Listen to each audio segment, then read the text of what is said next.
원가계산 용역기관 연구원 평균 나이 고령화 가능성. 이 영상은 언제까지나 개인적인 생각을 적은 것이며 이 글을 신뢰하여 생기는 문제에 대해서는 책임을 지지 않습니다. 내가 취업 준비하던 2020년 채용 사이트 검색창에 원가 분석사, 원가 연구원만 검색해도 수많은 용역기관들의 공고가 나왔지만 이젠 검색하면 방산원가 관련 방산업체 공고가 많은 편이며 용역기관 공고는 두세 개 정도 보이는 것 같다. 다른 영상들에서 얘기했지만 약 50년 역사인 업계는 세대 교체를 할 때가 되었다. 그런데 세대 교체를 해야 할 시기에 오히려 공고는 많이 줄어든 상태이다. 현재 등록된 원가계산 용역기관 수는 약 150개로 알려져 있는데 인터넷에 찾아보니까 회계법인은 2024년 기준 233개였다고 한다. 업계가 잘 알려지지 않은 것에 비해 상당한 숫자라고 생각이 되고 오히려 공고가 남아돌아야 할 것 같은데 이유가 뭘까? 먼저 생각되는 이유로는 기존 인원들만으로 업무를 수행하는 데 문제가 없다고 판단하는 경우이며 또 다른 이유는 아마 원가계산 용역기관의 소규모 운영일 것으로 생각한다. 원가계산 용역기관의 요건 중 10명 이상을 상시 고용해야 된다는 부분이 있는데 최소 인원만 실무를 수행하고 나머지 인원들은 이름만 등록해놓는 곳들도 꽤 있을 것이라 생각한다. 기존의 인원으로 충분하다는 것과 관련해선 나라장터의 영향도 없지 않아 있다고 생각한다. 나라장터 공고 자체가 영세한 중소기업에게 일을 주겠다는 취지일진 모르겠지만 했던 곳이 계속하는 경우가 많다. 원가계산 용역 공고 보면 관련 분야 원가계산 실적 몇천만 원 이상 등으로 진입장벽을 3개 걸어놨는데 이걸 악용하는 경우도 있다.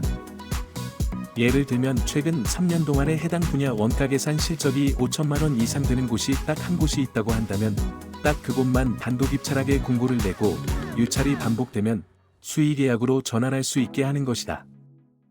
물품 공고 쪽은 모르겠지만 학술과 원가계산 용역 공고는 고였다. 했던 데만 지원했던 곳만 계속 투찰하고 용역을 따낸다. 이런 환경이 기존 인원들이 계속해도 변화가 없어도 일이 꾸준히 들어오고 이미 예전에 수행했던 엑셀 및 보고서 서식 등이 있고 새로 만들거나 머리를 많이 쓸 필요가 없어 신입 직원이 필요 없다는 생각을 갖게 만들지도 모른다. 물론 신생 용역기관이 나라장터에서 용역을 못 따낸다는 얘기는 아니지만 기존의 기관들은 그런 경향이 있다는 얘기이다.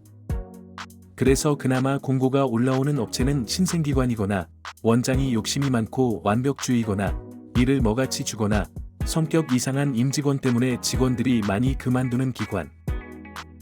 피지컬적인 부분이 꽤 요구되는 용역을 수행하는 기관. 한마디로 기존 인원들이 하기 싫어하는 거 대신 해줄 직원을 유하는 곳 정도가 아닐까 싶다. 이름이 알려져 있으면서 탄탄한 곳들은 3년에 공고 하나 날까 말까이다. 그마저도 정규직 전환 검토하는 계약직으로 뽑기도 한다. 이렇게 분석해보고 생각이 드는 건 뭔가 많이 고민해야 되고 만들어내야 하고 기간을 충분히 주면서 용역 금액도 꽤 되는 용역을 많이 수행하는 기관의 경우 기존의 인력으로 충분하다고 생각하는 것 같다.